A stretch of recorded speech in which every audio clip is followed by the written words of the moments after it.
CMA inter के अंदर एक सब्जेक्ट है आपका फाइनेंशियल अकाउंटिंग, जिसका जो सिलेबस है वो इतना ज़्यादा वास्ट है कि स्टूडेंट्स कई बार इस चीज़ को लेके कंफ्यूज हो जाते हैं कि क्या पढ़े और क्या ना पढ़े। तो देखो, सबसे पहली बात तो ये कि पढ़ना तो सब कुछ है, लेकिन यहाँ पे एक स्ट्रैटेजी है कि हमें क्या चीज़ पहले पढ़नी चाहिए जिससे हम ज़्यादा से ज़्यादा मार्क्स स्कोर कर सके। तो आज की इस वीडियो में मैं आपको वही चीज़ बताने आया हूँ कि important topics of financial accounting CMA inter, कौन से ऐसे टॉपिक्स हैं जो आपको एग्जाम में बहुत अच्छा स्कोर करके दे सकते हैं।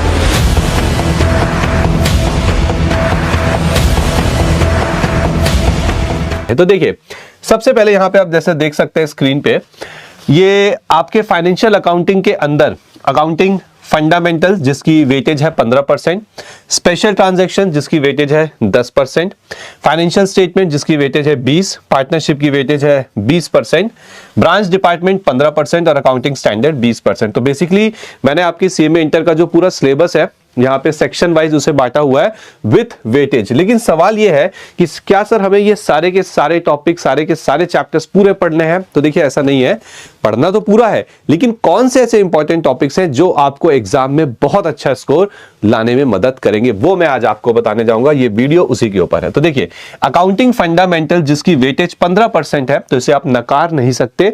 इसके अंदर आपका एक टॉपिक है कैपिटल वर्सेस रेवेन्यू, यानी कि capital expenditure versus revenue expenditure, या capital receipts versus revenue receipt, ये आप जरूर करेंगे, ठीक है। इसके बाद इसके अंदर एक टॉपिक है जर्नल, जिसके अंदर आप देखेंगे कि कैसे जर्नल प्रॉपर के अंदर एंट्रीज की जाती है, कैसे ओपनिंग एंट्रीज होती हैं, कैसे क्लोजिंग एंट्रीज होती हैं, इसको भी आप जरूर करेंगे।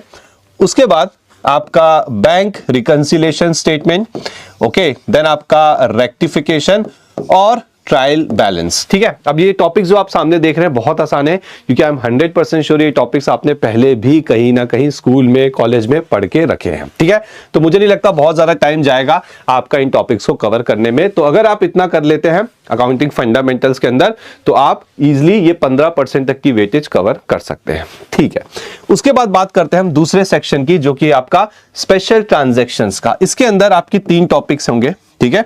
एक होगा कंसाइनमेंट, एक होगा आपका जॉइंट वेंचर और एक होगा आपका बिल्स ऑफ एक्सचेंज। तो देखो, इसमें तो मैं आपसे सीधे सीधे बोलूंगा कि सबसे पहले ओके आपको कंसाइनमेंट और ये बिल्स ऑफ एक्सचेंज करना है। उसके बाद जब ये दोनों हो जाए, अगर आपके पास टाइम है, then go for joint venture. आगे बढ़ते हैं। तो इसके लिए तो मैं सीधे बोलूंगा, इसमें कोई चॉइस नहीं है, यहां पे आपको पूरा ही करना है, फुल सिलेबस। पार्टनरशिप अकाउंटिंग में आपको फुल सिलेबस करना है। इसकी वेटेज देख रहे हो 20%। तो पार्टनरशिप अकाउंटिंग और ये फाइनेंशियल स्टेटमेंट, ये मिला के आपके एग्जाम में 40% की वेटेज रखते हैं, 40%। इसीलिए मैंने यहां पे कवरेज भी ज्यादा रखी है। चलिए अगले सेक्शन पे आते हैं, सेक्शन नंबर 5, जिसमें आप ब्रांच एंड डिपार्टमेंट, जो कि सेक्शन का नाम है, इसकी वेटेज 15% है। इसके अंदर अलग अलग टॉपिक्स हैं, उसमें मैं आपको इंपॉर्टेंट टॉपिक्स बताता हूं। एक तो आपको इसके अंदर जो लीज अकाउंटिंग है, ठीक है, बिना कुछ सोचे समझे आपको वो लीज अकाउंटिंग करनी है। और उसके बाद आपको जो hire purchase and instalment system है, ये करना है। जब ये दोनों हो जाए, अगर टाइम बचता है, देन आप आगे के चैप्टर्स पे जा सकते हैं, ठीक है। और उसके बाद अकाउंटिंग स्टैंडर्ड, जिसकी वेटेज है 20%। तो आप देख सकते हो कि आपका एक तो फाइनेंशियल स्टेटमेंट 20% की वेटेज रखता है, पार्टनरशिप अकाउंटिंग 20% की वेटेज रखता है, और अकाउंटिंग स्टैंडर्ड्स भी 20% की वेटेज रखते हैं। तो ये 3 सेक्शन मिला के 60% की वेटेज रखते हैं। तो ये तीनों सेक्शन आपके लिए बहुत ज्यादा इंपॉर्टेंट है। नाउ अकाउंटिंग स्टैंडर्ड के अंदर आप AS 10, AS 12 और AS 16, ये 3 अकाउंटिंग स्टैंडर्ड्स तो आपको जरूर करने हैं, AS 10, AS 12 और अकाउंटिंग स्टैंडर्ड 16। तो अगर मैंने आपके सामने जो टॉपिक्स लिखे हैं हर एक सेक्शन के अंदर, अगर आप ये करते हैं पहले इनिशियली, तो ट्रस्ट मी, आपके लिए पास होना तो बहुत ज्यादा आसान होगा, आप बहुत अच्छा स्कोर भी करके लाओगे। बट इसका मतलब ये नहीं है कि जो बाकी के चैप्टर्स इसके अंदर है वो आपको नहीं करने। तो अगर आप हमारे चैनल में नए हैं, तो आप हमारे चैनल को जरूर सब्सक्राइब कीजिए और नोटिफिकेशन बेल पे जरूर क्लिक करिए।